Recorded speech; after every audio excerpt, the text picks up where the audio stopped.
Ya, hai teman proyek, sobat proyek. Ya, sekarang saya akan menjelaskan tentang knowledge area 2, yaitu Project Scope Management. Nah, scope manajemen proyek ini merupakan penting karena akan mengemukakan keterlibatan pengguna, misi proyek yang jelas, statement kebutuhan yang pasti, dan perencanaan yang baik menjadi penting untuk suksesnya proyek. Kemudian, major program dari Keller Graduate School of Management mengungkapkan bahwa sebenarnya pendefinisian lingkup proyek sebagai alasan utama proyek gagal. Jadi, lingkup proyek ini merupakan bagian yang sangat-sangat penting. Apa itu Project Scope Management? Ya, scope banyak dijumpai pada scope produk dan scope proyek, di mana scope produk itu fitur dan fungsi yang mengkarakteristikkan produk, servis, atau hasil akhir. Sedangkan scope proyek pekerjaan yang dibutuhkan untuk melaksanakan sampai berhasil memberikan produk, servis, atau hasil akhir yang sesuai dengan fitur dan fungsi yang dibutuhkan. Proses-proses Project Scope Management meliputi scope planning, scope definition, membuat WBS, scope verification, dan scope control. Merencanakan scope.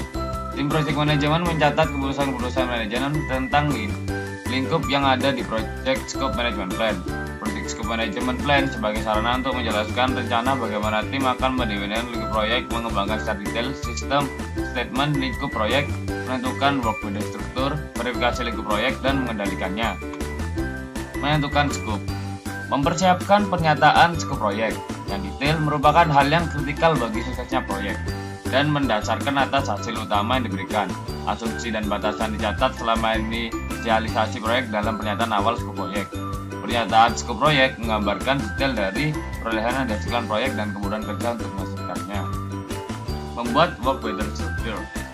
WBS adalah dekomposisi hierarki yang berorientasi pada perolehan hasil pelaksanaan pekerjaan dari tim proyek untuk menyelesaikan tujuan proyek dan menciptakan hasil yang perlu diserahkan. WBS membagi-bagi pekerjaan proyek ke dalam pekerjaan yang lebih kecil dan pengelolaan pekerjaannya lebih mudah. Tiap level turunan WBS mempresentasikan definisi program proyek yang lebih detail. Kemudian menciptakan WBS yang baik. Itu seperti membantu peningkatan akurasi estimasi waktu, biaya, dan sumber daya.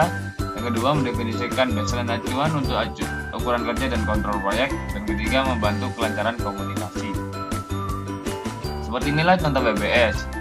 Ini contoh WBS ini merupakan suatu seperti struktur organisasi, akan tetapi dia akan menjabarkan proyeknya dan cara kerjanya.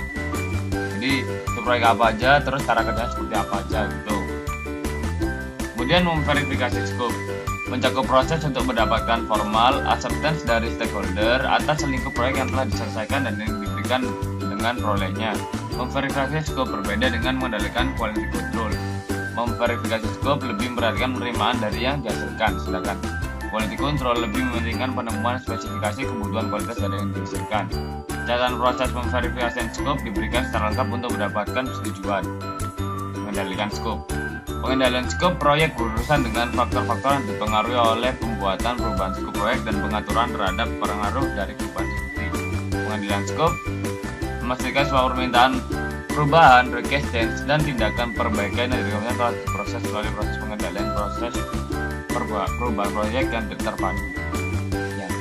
Sekian untuk pentingnya scope proyek manajemen.